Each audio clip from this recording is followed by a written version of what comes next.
სალამი მოგესალმებით, ვაგრძელებთ ჯონ მაკარტურის საუბრების ქართულ ენაზე ატვირთვას. ეს არის ბიბლიური კითხვები და პასუხები. შემდეგ კითხვა ძალიან საინტერესოა, მე თუ მკითხავთ. და არ ვიცი, როგორ კარგად მოვიდა პიროვნებას, ეს ფსიქოლოგიურად ძალიან ზუსტია. საუბარი ეხება ცოტა მოშურნეობას, ერთგვარ შურს, ქადაგებლებს შორის და მოაქვთ ფილიპელთა წერილი. ძალიან საინტერესო ადგილია, პავლე ციხიდან წერს ამ წერილს. და იხსენებს თუ რა ხდება გარეთ და ძალიან კარგი ფონი გაგვიშალა ჯონ მაკარტურმა, რაც მას ახასიათებს ყოველთვის ისტორიული ფონი, რომ უფრო კარგად შევიდეთ, იმიტომ რომ ბევრი რამე დამალულია და ჩვენ სხვადასხვა წერილებიდან, პარალელებიდან უნდა შევქნათ ეს ფონი, თუ რა ხდება, რა მდგომარეობა, რომ კარგად გავხსნათ ეს ადგილი ბიბლიის. და ეს არის ძალიან აქტუალური, მე თუ მკითხავთ, აი мотиваცია, მე და ესე დავასათაურებ. შეიძლება რომ არასწორი мотиваციით მავანმა იქადაგოს სწორი ჭეშმარიტება. და ძალიან საინტერესოა ეს სხვათა შორის. და ძალიან ყურად მისაქცევი. ამასაც ვაკვირდები მე თუ როგორ არის ადამიანებს, თუნდაც აი გაზიარება რო ხდება, ამ საუბრების გაზიარება. ბევრს შეიძლება კონკურენტადაც აღიქვავდეს, ხო, მავანს და არ უნდოდეს. მე მაგალითად პირადად მიხარია ხოლმე ამასენებზე ახალგაზრდამ რაღაცა ვიდეოები გააკეთა და ეხლაც მომწერა რომ დაუბლოკიათ ის იმიტომ რომ ხუთლების და რაღაც ილია მეორის და იმის კრიტიკა იყო, მაგრამ მე ყოველთვის მახარებს ხოლმე, როცა ადამიანები ერთვებიან და ოღონდ სწორად თუ აკეთებენ ამ გზავნილს, სწორად თუ არის მიტანილი და არ არის რაღაცა დიდი შეცდომა დოქტრინალური ამ გზავნილში.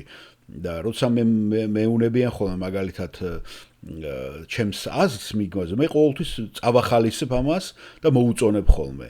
მაგრამ სამწუხაროდ ძალიან ბევრი ესე არ უყურებს. ძალიან ბევრს ალბათ შური აქვს, თუნდაც ჯონ მაკარტურის ქართულ სივრცეში იცით ხო ახლა რომ ძალიან ბევრი გამოჩნდნენ, ჩუმჩუმად ყველაფერს აკვირდებიან, გესმით და დაფიქსირება არ უნდათ.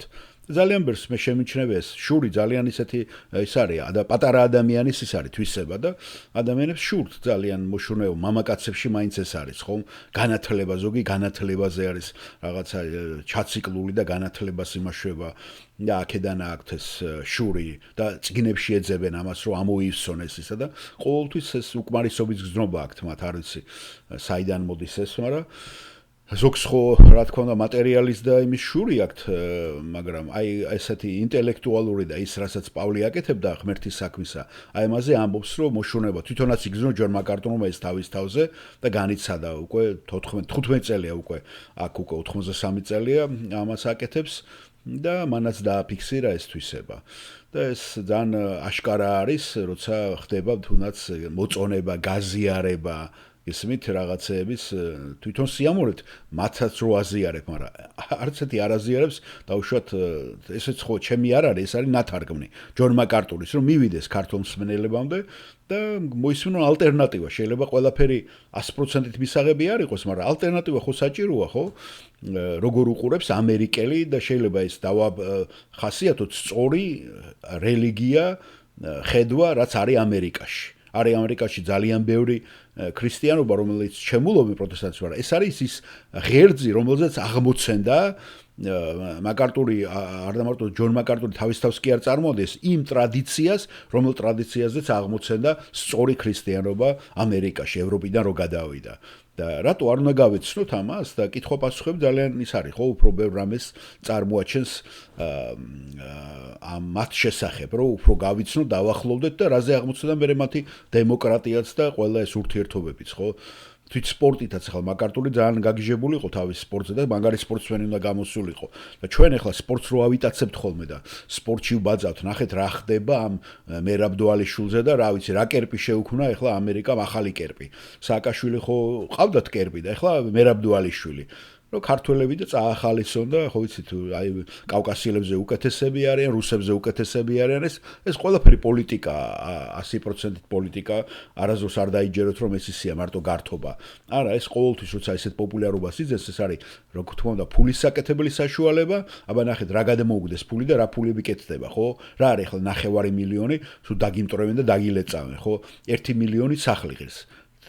ჩვეულებრივი სახლი აქ დასავლეთში მილიონი ღირს, რო არაფერი არ არის მილიონი ამერიკული იმეებით, ხო? თანაც მეთქმულებით ტაქსაციები რო ჩამოგაჭრიან და ეს ყველაფერი ემსახურება მათთვის ფულის გაკეთებას, მაგრამ უფრო მეტი ეს პოლიტიკაა და მართვა. ძალაუფლება, რა თქმა უნდა, ამისთვის არის ახლა და ეგ ჩაიყენეს, არნახულად არაფერი პოპულარული ეგ არისო, თავის ძრზე რო დაიწყო. კრივი უკვე ნელ-ნელა გადადის უკვე მეორე პლანზე. მიუხედავად იმისა, ფული უფრო დიდი კიდე მაინც ტრიალეს, მაგრამ როგორც პოპულარობით მე რო ხედავ, ხო? ამან უფრო მეტი მოიმატა, იმიტომ რომ აქ უფრო მეტი დასაშვებია, მეტი სისხლია, მეტი უფრო რაღაცა ემოციებია, გრძნობებია, გლადიატორები და იმიტომ წერენ. მოდით გადავიდეთ ამ კითხვაზე, საინტერესო კითხვა და საინტერესო პასუხია. ნახოთ ბატონი ჯონი როგორ ცემს პასუხს. მოგესალმებით, სალამი ჯონ, სახელი არ ვიცით, სამწუხაროდ ამ კითხვა-პასუხებში ცოტა არის სახელები და გვარები და მარტო წერია ესე J და Q. ჯონი და კითხვა, question, ესე იგი, კითხვა ესე წერია ხოლმე. სასიამოვნო თქვენი დანახვა და პასუხის პირისპირ მიღება, არ ვიცი ხალ მამაკაცის ვარს თუ ქალბატონ ეგეც არ ვიცი, შეიძლება უფრო მამაკაცი იყოს ესა, კითხვიდან გამომდინარე და ესე იწყებს ის თავის კითხვას. 3 წლის შემდეგ ეპისტოლების განმავლობაში პავლე მოუწოდებს და აფრთხილებს ეკლესიას ცრუ მასწავლებლების და სწავლების წინააღმდეგ. თქვენ როგორც ამ ფარის მწყემსმა იგივე გააკეთეთ. შეგიძლიათ ამიხსნათ პავლეს სიტყვები ფილიპელთა პირველი თავის მე-12-დან მე-18 მუხლის ჩათვლით და განსაკუთრებით მე-18 მუხლში. და მე უნდა წავიკითხო ეს დაწვრილებით ქართველი მსვენელების საყურადღებოდ, ვისაც არ უნდა რომ ჩაიხედოს. ძმებო, სურს იცოდეთ რომ ჩემ თავს გადამხდარი სახარების დიდ წარმატებას ემსახურებოდა. ეს ცოტა თარგმანი არ მოწოს ამ ახალ იმაში. სახარების დიდ წარმატებას ემსახურებოდა. რაღაც არ ჯდება. ეს არის 2015 წლის თარგმანი. ისე რომ ჩემი ბორკილები ქრისტეში ცნობილი გახდა პრეტორიუმისა და ყველა დანარჩენისათვის და ძმათა უმრავლესობა უფალში გამხნევდა ჩემი ბორკილები და გაბედა რომ უფრო თამამად და უშიშრად ელაპარაკა ღმერთის სიტყვა. თუმცა ზოგიერთი შურითა და ჯიბრით, ზოგი კი კეთილი განზრახვით ქადაგებს ქრისტეს. ერთნის სიყვარულით, რადგან იციან რომ სახარების დასაცავად ვარ დაყენებული, მეორენი კი ჯიბრით, არაწმინდად ქადაგებენ ქრისტეს, რადგან ფიქრობენ რომ ამით ჭირს მიუმატებენ ჩემს ბორკილებს. მერე და რა? პირმოთნეობით იქნება თუ გულწრფელად, ქრისტე იქადაგება და ეს არის ჩემი სიხარული. აი მე-18 თავზე უნდა და უფრო მეტად ყურადღების გამახვილება. და კითხვის დამსველი აგზეროს. როგორ ხედავთ ეს, როგორ შეესაბამება იმ თანამდებობას, ჯონ, რომელიც თქვენ გიჭირავთ აქ გრეისის, ანუ მადლის სათემოს ეკლესიაში და ჯონ მაკარტური პასუხობს. დიახ, ეს ძალიან კარგი კითხვა. საკითხავი ის არის, რომ ჩვენ ვიცით, რომ პავლე მოციქული აფრთხილებდა ცრუ მასწავლებლების შესახებ.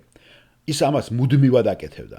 ასე მოიქცა ჩვენი უფალიც გახსოვს, მათეს მე-7 თავში, მე-15-დან 20 მუხლების ჩათვლით, მან თქვა, გაუფრთხილდით ცხრის ტანსაცმელში გამოწყობილ მგლებს და მოციქულმა პავლემ მოციქულთა საქმეების მე-20 თავში გააფრთხილა ეფესელი უხუცესები ამ მგლების შესახებ, რომლებიც შევიდოდნენ და შემდეგ ისინი, ვინც აღდგებოდნენ მათ შორის, არ დაზოგავდნენ სამწყოსო და ასე შემდეგ.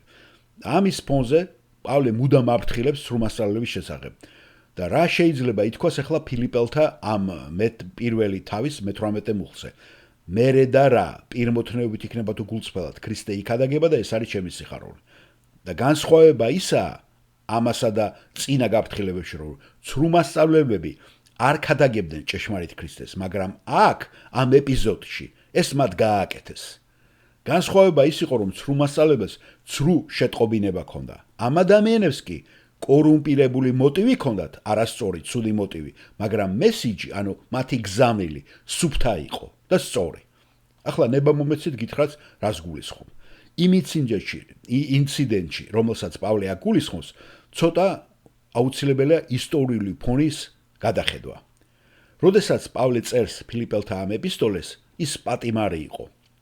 ციხეში ყოფნამ შეუზღუდა მას მობილურობა, გადაადგილება და უფლის საქმიანობა. ამან ის იზოლირებული პატიმრობას სამსახურში გადაიყვანა. ის უკვე მის სამსახურებას სამინისტროს ახსენებენ ინგლისელები ხშირად და ამიტომ მე არ მინდა დაიბნეთ სამინისტროში იგულისხმება მსახურება. და მისი მსახურება ციხიდანაც არანაკლები იყო. იცით ხო, ბევრი გზავნილი, ბევრი ეპისტოლე დაიწერა ციხიდან. და ბოლოს ფილიპელთა ეს წერილში პავლე ამბობს: მოგესალმებით ყველას, ვინც კეისრის ოჯახშია. ხედავთ, რაც იმას ნიშნავს, რომ ის კეისრის სახელეულობასაც ახარებდა, ასე რომ ეს მისთვის ერთგვარი მისიის სფეროც იყო. მაგრამ გარეგნულად იყვნენ ისეთებიც, რომლებიც აკრიტიკებდნენ პავლეს და ის ამას ფაქტობრივად ახსენებს, ხო, მე-15 მუხლში. ზოგი შურისა და ჩხუბის გამო ქადაგებსო ქრისტესო. შური ჩემი, ჩემდამი, მებრძვიან მე და ზოგს კიდევ კეთილგანწყობა აქვს ჩემს მიმართო.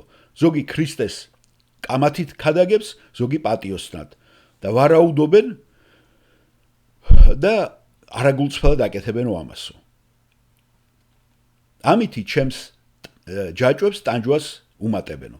სხვა სიტყვებით რომ ვთქვათ, ეს მხოლოდ ასე მუშაობს და თქვენ უნდა გაიგოთ ეს, რომ როდესაც ვინმე ძალიან წარმატებულია მის მსახურებაში, სხვა ადამიანებში ჩდება ეჭვიანობა, შური. ეს არის არსებითად ის, რაც ხდება ამ სიტუაციაში. და ზოგიერთი, ვისაც სურდა ყურადღების ცენტრში მოქცევა, ამბობდა ასეთ რაღაცას: პავლე დაჭერილია, პავლე ციხეშია, მან გაიფუჭა ააფეთქა თავისი მსახურება, ანუ ჩაშალა, ვერ გაუფრთხილდა ღმერთის დავალებას და უფალმა ის თაროზე შემოდო. ანუ ის უკვე გამოუსადეგარეაო ამისათვის. ის თაროზეა შემოდებულიო. მისთვის ეს დასრულდა, ეხლა უკვე ახალი ჯიშის ქადაგებელი მოვდივართო. როდესაც ის თაროზე იყო, ზოგიერთი მათგანი ეჭვიანებდა პავლეს რეპუტაციაზე. ისინი ეჭვიანობენ მისი მსახურების ეფექტურობის გამო. მიუხედავ იმისა, რომ ქადაგებენ ჭეშმარიტ სახარებას. ეს იყო ეჭვიანობის მოტივი და ისინი პავლეს წინააღმდეგ კამათობენ, ჯიბრში უდგანან მას, ეჯიბრებიან. ისინი ებრძოდნენ პავლეს.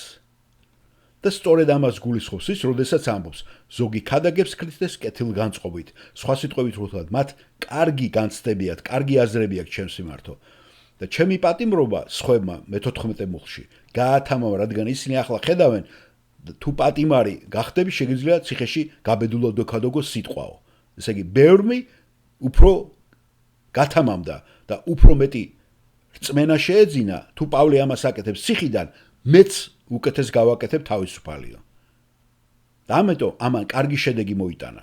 მეორეს მხრივ, ძალიან ცუდი, რომ ზოგიერთი ახლა ამას იყენებს ჩემს დასამცირებლადო, გასაკრიტიკებლად, ჩემს წინააღმდეგ ბრძოლის ან დასაგმობად, მაგრამ ის ამბობს, თუ ისინი ქრისტეს სწორად ქადაგებენ, მე არ მაინტერესებს, მე გამაკრიტიკებენ, თუ ჩემზე ცუდ სიტყვიანო.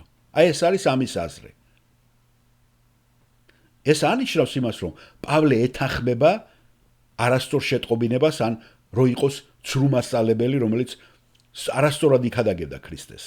ის უბრალოდ ამბობს, თუნდაც ეს ხდებოდეს არასწორი მოტივაციით და თუ ქრისტეს გზავნილი არ მახინჯდება, მას მაინც ექნება ძალა მის ფარგლებს გარეთ, მოტივაციების ფარგლებს გარეთ, რომ ზეგავლენა მოახდინოს სხვა ადამიანებზე. ჩვენ ყოველთვის ვამბობთ და ეს ცნობილია, რომ მესიჯი უფრო დიდია, ვიდრე მესენჯერი. ანუ გზავნილი უფრო დიდია, ვიდრე მისი გამგზავნელი, მისი გამჟღერებელი. და ცუდი მოტივით სწორი მესიჯის მქონე მესენჯერიც კი აუცილებლად მაინც საჭირო ზეგავლენას მოახდენსო. მისთვის და ყველასათვის ბევრად უკეთესი იქნებოდა, თუ ამას სწორი მოტივიც დაედებოდა, მაგრამ პავლე ამბობს, არაუშავს თუ ჩემზე მაკრიტიკებენ და აქ შეიძლება ჩვენ გავიხსენოთ, ახლა მე გამახსენდა უბრალოდ იესო ქრისტეს ის, რომ როცა ამბობს იესო ქრისტე თუ სულიწმიდას ვინმე დაგმობდა, ეს არ ეპატიებოდა, მაგრამ თუ ქრისტეს გააკრიტიკებდა ვინმე, ხომ? ეს მისატევებელი იყო. ეს უბრალოდ მე გამახსენდა ამასთან დაკავშირებით. კითხვის დამსველი აგრძელებს და სვავს. როგორ გონიათ, ჯონ, ეს ხალხი, ვინც ამას აკეთებდა, გადარჩა? მე ვფიქრობ, დიახ, გადარჩა. ისინი გადარჩენილები რა. მე ვფიქრობ, რომ ძირითადად ისინი ქრისტეს სწორად ქადაგებდნენ. მე ვფიქრობ, რომ ვარაუდობ, რომ ისინი ქადაგებდნენ ჭეშმარიტ ქრისტეს სახარებას, ჭეშმარიტ გზით და სწორად წარმოადგენდნენ ქრისტეს. მაგრამ რაღაცას გეტყვით. მეს ჩემი დიდი ხნის სახურების განმავლობაში ვისწავლე. ქრისტეს სახურებაში არის ეჭვიანობა, არის შური. და ყველა დონეზე ეს შეიძლება იყოს ვრცელდებოდეს ეკლესიაში. და ადამიანებს შეუძლიათ იქადან გქრისტე, ჭეშმარიტი ქრისტე და იყვნენ კრიტიკულად განწყობილი სხვების მიმართ. რაღაცის გამო, რაღაცა მიზეზის გამო, რომ მათ აქვთ შური. მაგრამ მაინც მათი სახარება იყოს ჭეშმარიტი. და პავლე ამბობს: აჰა, მე არ ვცდილობ ჩემი თავის რაღაცა რეპუტაციის გადარჩენას. მე არ ვაპირებ ყველას პასუხი გავცე, ყველა ჩემს კრიტიკოსს. სანამდე ისინი ქრისტეს სწორად ქადაგებენ, ეს ნორმალურია და არ მაინტერესებს ვინ მიიღებს დამსახურებას. მე არ მაქვს ამის პრობლემა. და ეს არის უკვე ჩვენ ხედავთ მოწიფული, სულგრძელი მამაკაცის განცხადება. გასაგებია, დიახ, მადლობა ჯონ, გასაგებია.